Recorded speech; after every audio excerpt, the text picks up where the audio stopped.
Attorney, good afternoon po. Ako po ang inyong makakasama ngayon sa ating programang Duralex Sadlex, Bombo, Jaira May Anca. Pagbati po muna sa ating listeners and viewers po. Ang magandang hapon, Bombo Jai. Maulang hapon ngayon.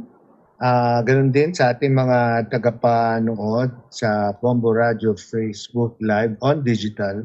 At ganun din sa ating mga tagapakinig ng Bombo Radio sa 1125 kHz. Bombo Jai, kumusta ka? Okay. Good afternoon po, Attorney. Ito, medyo nilalamig po dahil nga sa tuloy-tuloy ding pag-ulan. Pero nakakaya naman, Attorney. So, bali yung topic po natin ngayon, in relation po sa non-disclosure agreement kasi medyo relate din po ako dahil isa po ako sa mga, or may nilagdaan din po ako noon na non-disclosure agreement at may mga kasamahan din po ako or kasabayan po na lumagda, no?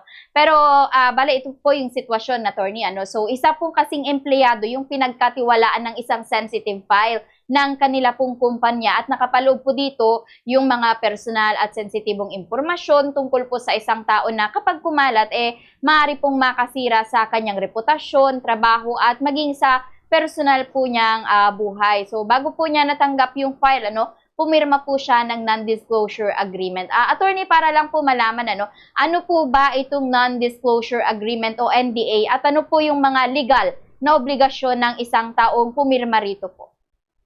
Maraming salamat sa katanungan, Bombo Jai. Napakahalaga ang usapin ngayong hapon. Lalong-lalo na sa mga bagong papasok pa lamang sa mga kumpanya. Alam niyo, unang-una, patungkol sa kontrata, ang bawat partido ng kontrata, pwede po silang pumasok sa anumang usapin, basta po ay magkaroon ng meeting of minds. Ibig sabihin, pagkakaintindihan ng kanilang pinag-uusapan. At kasama po sa mga provision ng isang kontrata, sa isang employment contract, o kontrata para magtrabaho para sa isang kumpanya, para isang partnership, or para sa isang proprietorship, yung tinasabi na non-disclosure agreement. Ano po ba itong non-disclosure agreement? Ang non-disclosure agreement ay provision ng isang kontrata kung saan pipirma sa isang kontrata na kung ano man ang malalaman ng trabahador na sikreto ng negosyo, mga listahan ng kliyente, at iba pang mga sikreto ng negosyo ay bawal po yan na ipamahagi sa ibang tao. Alam po ninyo, pag kayo po ay pumirma ng ganyang kontrata, kayo po at yun ay binayolate nyo kung ipinamahagi ninyo ang mga sekreto, mga kliyente ng negosyo na pinagtatrabahuan ninyo, o dili kaya mga iba pang trade secrets ng negosyo, pwede ho kayong matanggal sa trabaho, pwede ho kayong mademanda ng danyos. Lalong-lalo na kung halimbawa malaking pera ang mawawala sa negosyo dahil sa inyong paglalathala ng mga sikreto ng negosyo, yan po ay pwedeng pagmulan ng kaso. Kaya it is very important, napaka-importante po, napakahalaga na ang bawat trabahador, bawat empleyado, bago po pumasok, basahing mabuti ang inyong kontrata. Sa katunayan, Bombo Jai, itong non-disclosure agreement can even happen, halimbawa, even after the work. So, for example, pagkatapos ng ma-separate doon sa negosyo, kung ang isang tao ay hindi na empleyado, nakadikit pa rin yung non-disclosure agreement. At ito po ay effective pa rin na hindi pwedeng ipamahagi, hindi pwedeng ilathala ang mga sekreto ng isang negosyo. Go ahead, Bombo Jai.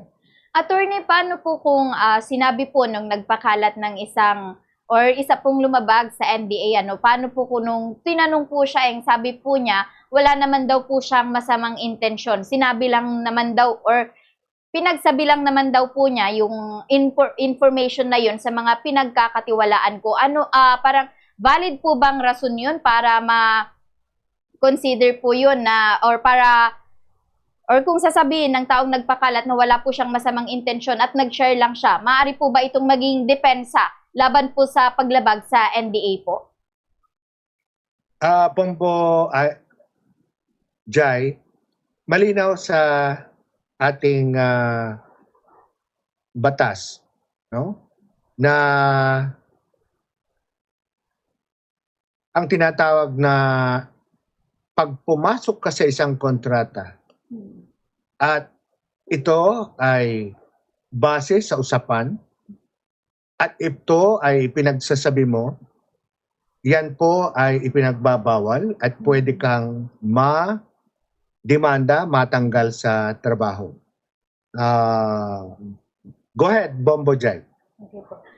Kung halimbawa naman po, attorney, no, kung yung laman po ng file mismo ay may sensitive personal information na pwede pong makasira sa reputasyon, trabaho o personal na buhay ng isang tao, maaari po bang magkaroon ng pananagutan or iba pa pong pananagutan bukod po sa simpleng paglabag sa NDA po? Yes. Pero alam mo, Bombo Jai, ang patungkol dito sa usapin na ito, may mga iba pang negosyo, no? Na kahit wala kang pinirmahan, pasok pa rin ang non-disclosure. Halimbawa, yung mga nurse sa isang hospital na kung saan may pinagsisilbihan ang kanilang doktor na pasyente. Malinaw po na ano bang mga bagay, sekreto, kagaya ng sakit na nalaman, pangalan ng kliyente, data ng kliyente, hindi po pwede po na ipamahagi yan. Ganon din, kahit walang disclosure agreement. Ganon din po sa mga nagtrabaho sa tinatawag na law office, no? Sila rin po ay subject sa non-disclosure. Kahit wala pong pinirmahan, bawal pa rin. So, ibig sabihin, sapagkat mayroon po tinatawag na sa nature, sa pag-uugali ng kanilang profesyon, may mga bagay-bagay na ayon sa batas ay hindi dapat ipagkaloob, ipamahagi, o dili kaya ipagsabi. Go ahead, Bombo Jai. Yes. Attorney, ano naman po yung pinagkaiba ng non-disclosure agreement at paglabag po sa Privacy o Data Privacy Act at mari po bang sabay na managot ang isang tao sa mga ito po? Yes, kahit walang tinatawag na non-disclosure agreement na pinirmahan, no? Kung nailathala yung mga datos, kagaya ng pangalan, address, o dili kaya ay iba pang mga focal na importanteng data ng isang kliyente, ay hindi po pwede po yun. Lalong-lalo na po yung mga nailalagay na nakukuhang datos, no? Halimbawa sa SSS, sa government agencies, sa private agencies, sa kahit anumang private man o public, hindi po pwede po na ilathala po itong mga private data or information ng isang private individual.